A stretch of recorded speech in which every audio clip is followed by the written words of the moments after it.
So, Ramath, once again, we just appreciate you being open with your journey with you and Sierra. And throughout the interview, I know you mentioned that you are an essential worker. So you're having to deal with stuff that, I and David and many other people are not being forced to do, and that's to go to work right now. And we're still able to find some way to get, collect income. But your job is expecting you to be there. One, how does that make you feel? And two, the fact that we have so many people, especially in our country, who are still calling this thing a hoax. Let's process, man. Talk about that. Well, I'm definitely angry that my job is calling me back to work so soon. I feel like I'm not ready to go back to work. Would like a little more time off to kind of process everything and, just kind of be with the kids and try to develop some type of schedule, for them operating and going forward rather. But it really, I can't fight them. I would like to, but I don't like how they have responded to me, and not just me, but how they have responded to other essential workers that's in the same field as I am. We don't get no hazardous pay. When I first went through it, I think they gave me like 2 paper masks that only lasted for like 2 days. But they expect, and mind you, I'm working, I always work more. So then if I ever took off work, I wouldn't have to worry about how much I would get paid. So I would usually work about 60 hours, maybe 50 plus hours, 60 hours, something like that.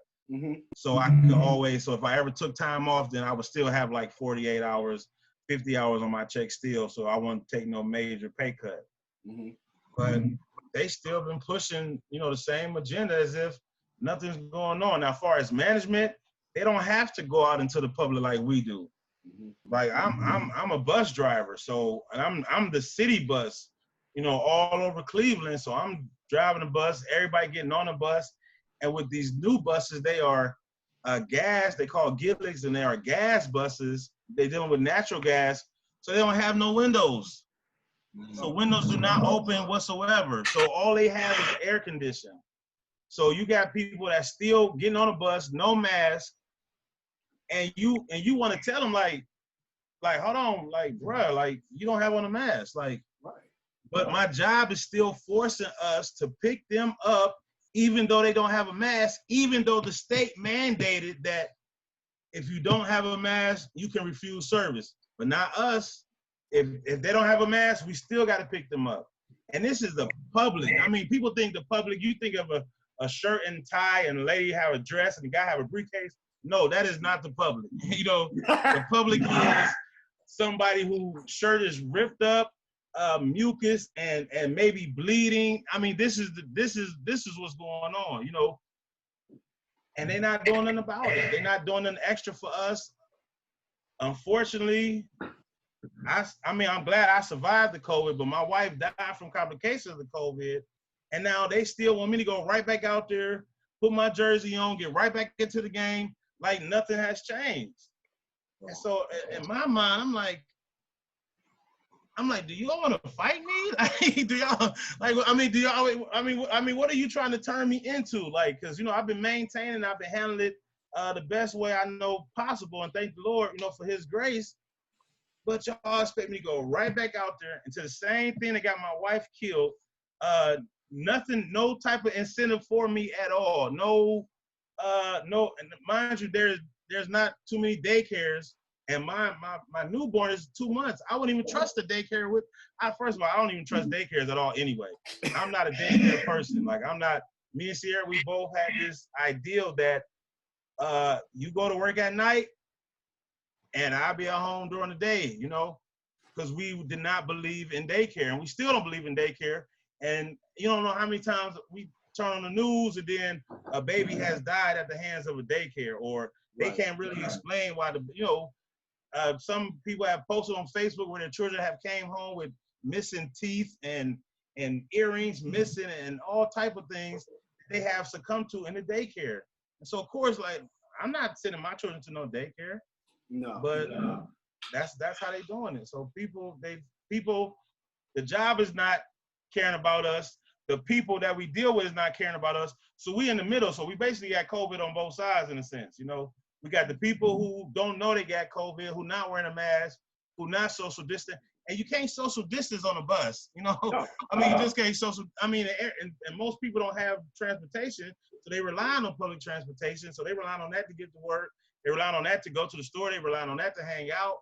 And basically the thing is, you just can't hang out. If you want to hang out, go home and hang out, you know? Like, don't take the bus to hang out. You know, go get you a bike if you want to hang out. Get you some roller skates. Get you any type of other transportation if you just want to hang out. Now, if you got to go to work, I understand you don't got no car. I'm not telling you to stay home. But if you don't have to go to work and it's not essential for you to be outside, then stay inside. Don't get on the bus with me. You ain't got no mask. You looking like you sick. You coughing. Like, who want to deal with that? It's, to me, it's very disheartening, the fact that they are basically forcing you to come back to work. One, if we take COVID away, you just lost your wife, and your job is not concerned about your well-being, your mental well-being, your family's well-being. All they're concerned about is, we need Ramath back driving this bus.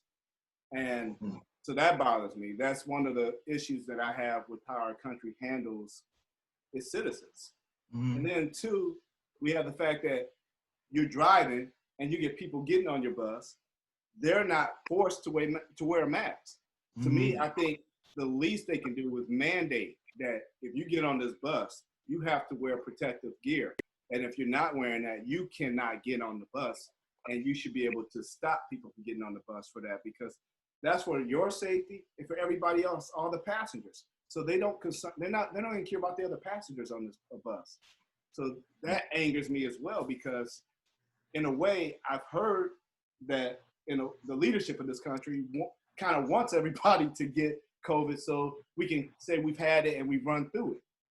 So this kind of validates some of my concerns, that there really isn't a sincere effort to protect everyone.